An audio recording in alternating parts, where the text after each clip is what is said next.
শত শত বছর ধরে পাহাড়ের উপর দাঁড়িয়ে আছে এই বাড়িগুলি।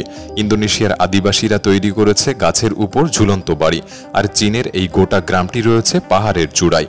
ভাবুন তো কেমন হতে পারে এই সব মানুষদের জীবন। এই জায়গাগুলি কি আদৌ নিরাপদ, যেখানে প্রকৃতির অপরূপ সৌন্দর্য আর মৃত্যুর ঝুঁকি পাশাপাশি হাঁটে? এই সব জায়গাতেই গড়ে উঠেছে মানুষের বাসস্থান।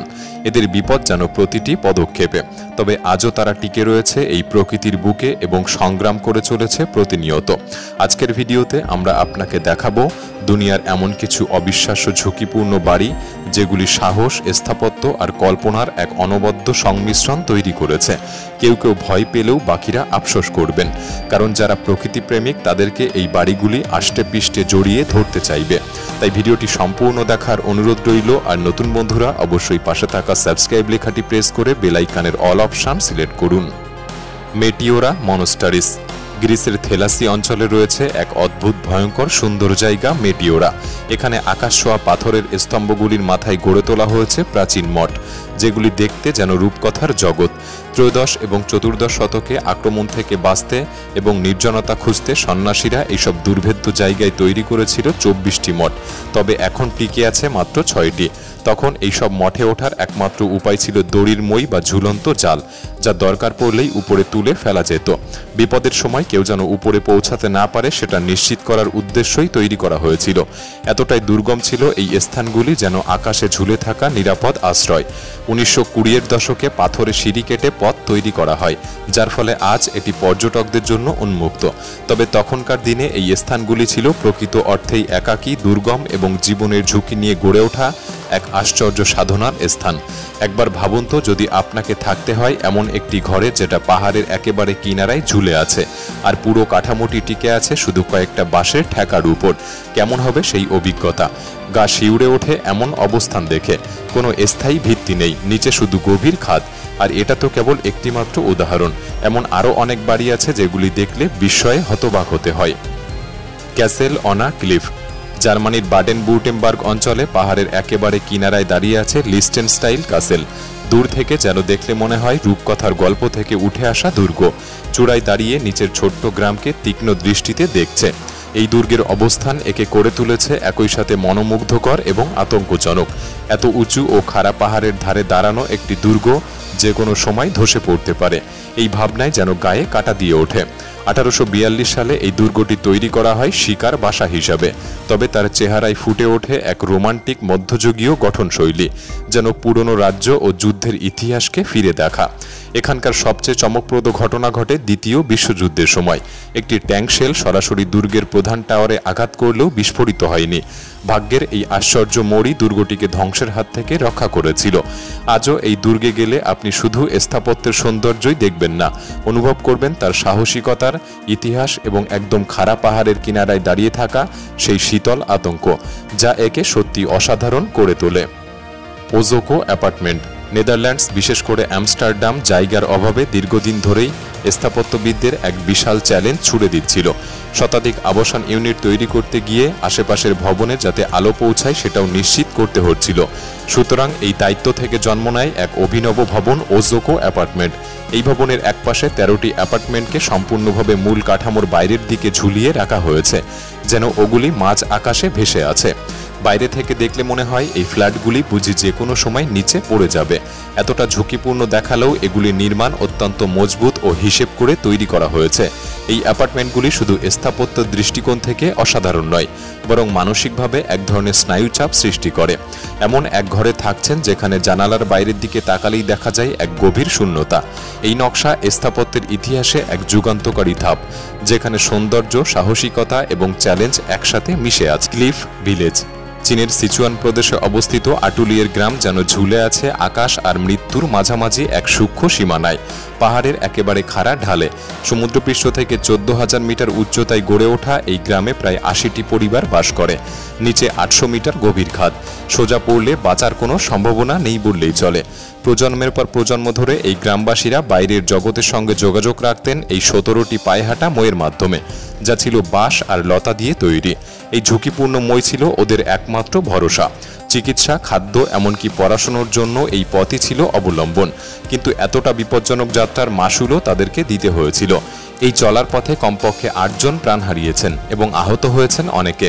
2016 সালে সাংবাদিক চেনজি যখন এই দুর্গম গ্রামের একটি প্রতিবেদন সংবাদ মাধ্যমে প্রকাশ করে, তখন গোটা দেশের নজর পড়ে এই মৃত্যু ঝুঁকির জীবনদের উপর। সরকার হস্তক্ষেপ করে বাঁশের মই তুলে দিয়ে ইস্পাতের সিঁড়ি বসিয়ে দেয়, যেখানে সুরক্ষার জন্য রেলিংও দেওয়া হয়। 2020-এর মধ্যে বেশিরভাগ পরিবার নিচের শহরের কাছাকাছি আধুনিক ঘরে চলে আসে, যেখানে বিদ্যুৎ, পানীয় জল ও রান্নাবান্নার সুবিধা ছিল। তবে এখনও প্রায় 30টি পরিবার পুরনো জীবনধারাকেই আঁকড়ে ধরে রেখেছে। আটুলিয়ার গ্রামের ইতিহাস আমাদের শিখিয়ে দেয়, যেখানে জেদ আর অভিযোজন মিলে তৈরি হয় বেঁচে থাকার এক অনন্য উদাহরণ। কোরোওয়াই ট্রাইব ট্রি হাউস। ইন্দোনেশিয়ার পাপুয়া অঞ্চলের গভীর অরণ্যে এক গোষ্ঠী বসবাস করে, যাদের জীবনযাপন যেন কল্পনার চেয়েও আশ্চর্য। এরা হলো কোরোওয়াই গোষ্ঠী, যাদের ঘরবাড়ি মাটিতে নয়, গাছের মাথায়। কোনো কোনো ঘর 35 মিটার পর্যন্ত উঁচুতে তৈরি, অর্থাৎ প্রায় 10 তলা বাড়ির সমান। এই গোষ্ঠী 1974 সাল পর্যন্ত বাইরের দুনিয়ার কাছে একেবারে অজানা ছিল। তারা জীবনযাপন করে শিকার আর সংগ্রহের মাধ্যমে। গাছের উপর ঘর বানানোর মূল কারণ জঙ্গল থেকে আসা বন্যপ্রাণী, মশাবাহিত রোগ এবং তারা বিশ্বাস করে অশুভ আত্মাকে, যাই উঁচু স্থান তাদেরকে এইসব থেকে রক্ষা করতে পারে। একটি শক্তিশালী বটগাছ বেছে নিয়ে তার মাথা কেটে ফেলে দেওয়া হয়, যেটি পরিণত হয় মূল স্তম্ভে। ঘরের মেঝে তৈরি হয় ডালপালা দিয়ে, ছাদ ও দেওয়াল তৈরি হয় পাতার সাহায্যে। আশেপাশের জীবন্ত গাছগুলিও কাঠামোর ভার সইতে সক্ষম। গোটা গ্রাম একসঙ্গে মিলে এই ঘরগুলি তৈরি করে। এ যেন প্রকৃতির সঙ্গে মানুষের লড়াইয়ের সম্মিলিত প্রচেষ্টার নিদর্শন। আজও কোরোওয়াই গোষ্ঠী তাদের ঐতিহ্যবাহী জীবনযাপন বজায় রেখেছে, যেমন জঙ্গলের শিকার, মাছ ধরা ইত্যাদি। তবে কেউ কেউ এখন পর্যটকদের জন্য গাইড হিসেবে অন্য পেশা বেছে নিয়েছে। তাদের আকাশ ছোঁয়া এই গাছের বাড়িগুলি সাক্ষ্য দেয় এক মানবিক সাহসিকতার, যেখানে প্রকৃতিকে ব্যবহার করে মানুষ গড়ে তুলেছে এই কল্পনাতীত বাসযোগ্য আশ্রয়। কাস্টেলফোলিট ডে লা রোকা আর টাউন অন দি এজ। স্পেনের কাটালোনিয়ার বুকে একটি গাঁথনির মতো গাঁথা শহরের নাম কাস্টেলফোলিট ডে লা রোকা। এই শহরটি এক বিশাল ব্যাসাল্ট চূড়ার উপর 160 ফুট উঁচুতে দাঁড়িয়ে আছে, আর তার নিচে মিলিত হচ্ছে ফ্লুভিয়া ও টোরোলেন নদী। প্রকৃতির দিক থেকে এটি সত্যি দুর্দান্ত। একদিকে বিপদ আর অন্যদিকে সৌন্দর্য। প্রাচীন লাভা প্রবাহের উপর দাঁড়িয়ে থাকা এই শহরটি যেন এক যুগের ইতিহাস বয়ে বেড়াচ্ছে। এখানে প্রায় 1000 বাসিন্দা বসবাস করে, যারা পাথরের তৈরি ঘরগুলোতে বাস করে, যা ঝুলন্ত অবস্থায় পাথরের কিনারায় দাঁড়িয়ে আছে। শহরের দৃশ্যাবলী এমনই ভীষণভাবে চমকপ্রদ যে বিশ্বজুড়ে পর্যটকরা এই শহরটির অপূর্ব অবস্থান দেখতে ছুটে আসে। এখানকার পুরনো সান সালভাদার চার্চ এবং আশেপাশের প্যানোরামিক ভিউ পয়েন্টগুলি ছবি তোলার জন্য সেরা জায়গা। কাস্টেলফোলিট ডে লা রোকা আসলে জীবনযাত্রার এক অনন্য উদাহরণ, যেখানে প্রকৃতি আর মানবিক উদ্ভাবনী শক্তি যুগ যুগ ধরে একসঙ্গে টিকে এসেছে। Free spirit spares. ভাবুন তো, গাছের ডালে ঝুলে থাকা এই ঘরগুলিতে আপনি বসবাস করছেন। চারপাশে শুধু প্রকৃতির সুর, পাখির গান আর পাতার ঝপঝপ। ফ্রি স্পিরিট স্পিয়ার্সে এই সব কিছুই সম্ভব, যেখানে গাছের শাখায় তৈরি গম্বুজাকার ঘরগুলি আপনাকে প্রকৃতির কাছে নিয়ে যাবে। এই ঘরগুলি আধুনিক বিশ্বের শোরগোল থেকে মুক্ত, আর বাতাসও সম্পূর্ণ পরিষ্কার। এখানে 3টি গম্বুজ রয়েছে, যার মধ্যে 2টো তৈরি হয়েছে কাঠ দিয়ে আর তৃতীয়টি ফাইবার দিয়ে, যা উজ্জ্বল অন্যরকম একটি অনুভূতি তৈরি করে। গম্বুজগুলির প্রবেশপথ রয়েছে সিঁড়ি এবং ঝুলন্ত সেতু, যেগুলি সুরক্ষিত। এ যেন এক রোমাঞ্চকর অভিজ্ঞতা। গম্বুজের ভেতরে রয়েছে বড় প্যানোরামিক জানালা, যা আপনাকে এমনভাবে অনুভব করায় যে আপনি প্রকৃতির খুব কাছাকাছি এসে পড়েছেন। এই অদ্ভুত ঘরগুলি আমাদের মনে করিয়ে দেয় প্রকৃতির সঙ্গে একান্ত হয়ে থাকার সুন্দর অনুভূতি। দি 1000 আইল্যান্ড। হাজার হাজার এই দ্বীপ অঞ্চলটি এক অসাধারণ প্রাকৃতিক বিষয়। এটি সেন্ট লরেন্স নদীতে 80 কিলোমিটার বিস্তৃত, যেখানে 1864টি দ্বীপ রয়েছে। এটি উত্তর আমেরিকার অন্যতম বৃহৎ দ্বীপপুঞ্জ। প্রতিটি দ্বীপের আলাদা চরিত্র, বন্যপ্রাণী এবং ইতিহাস রয়েছে। 19 শতকের শেষের দিকে এই অঞ্চলে শীর্ষস্থানীয় শিল্পপতিরা এসেছিলেন এবং এই সৌন্দর্য উপভোগ করার জন্য তৈরি করেছিলেন বিলাসবহুল গ্রীষ্মকালীন বাংলো। বর্তমানে এই দ্বীপপুঞ্জটি পর্যটকদের জন্য এক স্বর্গ। নদীর উপর দিয়ে বোট যাত্রা পর্যটকদের জন্য একটি মনোরম অভিজ্ঞতা প্রদান করে, যেখানে তারা বোট এবং দ্বীপের সুন্দর দৃশ্যাবলী উপভোগ করতে পারে। এই অঞ্চলটির ইতিহাস জানানোর জন্য সামুদ্রিক জাদুঘরও রয়েছে, যেখানে পুরনো জাহাজডুবি, প্রথম বসতিপুরীর গল্প এবং দ্বীপের বিকাশ নিয়ে বিস্তারিত জানানো হয়।